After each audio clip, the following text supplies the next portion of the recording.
It is June 3rd, 2022, and it is time for our weekly roundup, which is slightly shorter than it typically is because of Memorial Day, where we didn't have, so we had one episode less this week than we typically do. But we have plenty to go over, including something that really struck me yesterday, something that was really eye-opening in the Talking Song episode with Coach Alina. And I really want to share with you what I learned and what I saw, because I think it not only helps with sleep, but really way beyond that. But first, of course, let's do our little roundup here and see what we talked about this week on the channel. Well, Tuesday we had Insomnia Insight number 462, where we went over this eternal question of am I sleepy enough to go to bed? When I say eternal, I mean it comes up over and over again. It's a very, very common question. And basically, we see that when we approach this question, the same question, the same way we would approach, like, am I hungry enough to go to the dinner table?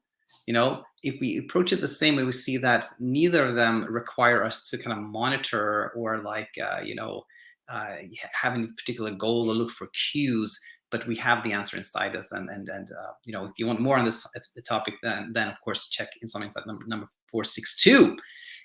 Then we had Wednesday, we had our Insomnia Open class, our live class, where as always, there's plenty of topics that come up. But one that came up was rebound insomnia, where we stopped taking something, like in the particular case from Wednesday, it was somebody who stopped taking melatonin and then had more trouble sleeping.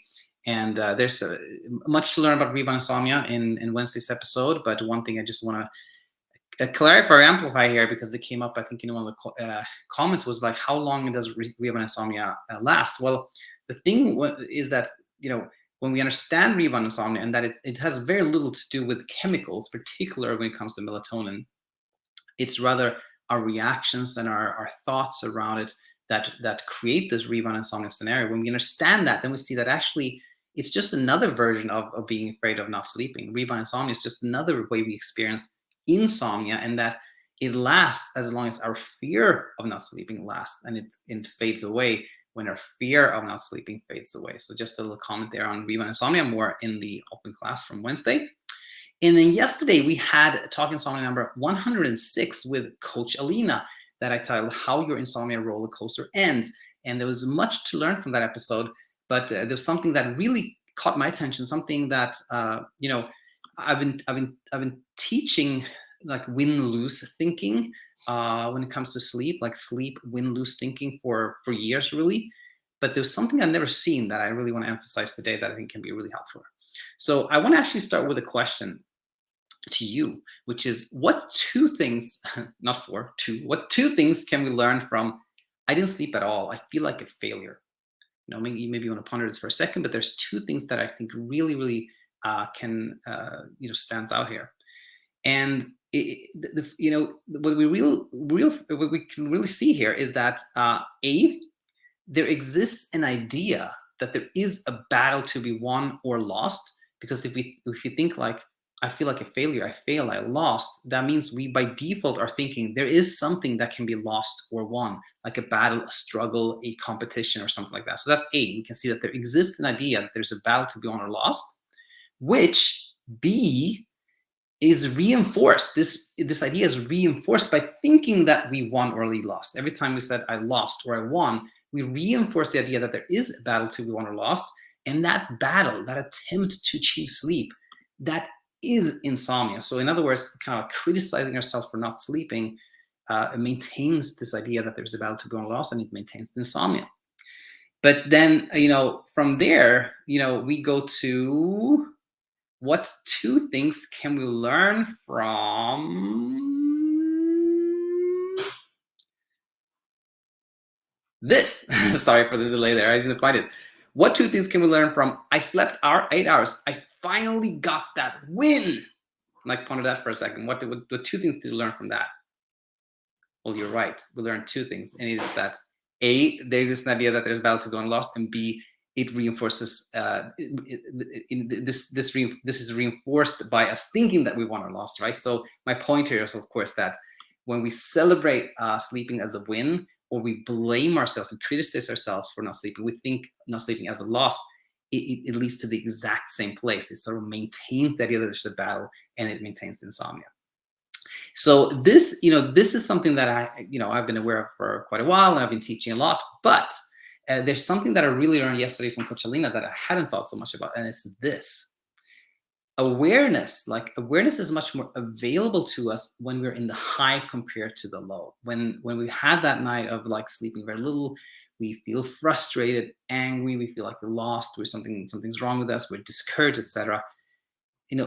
Awareness is not so available to us. It's harder for us at that moment to see that, okay, I can be more neutral about this. It is not, there is no winning or losing. However, when we had that night where we slept a lot and we're starting to sort of celebrate and feel like, this is great, I achieved something, it's fantastic, that awareness is more available to us in that state. That's when we can really see, like, aha, this is that win-lose thinking that maintains the struggle.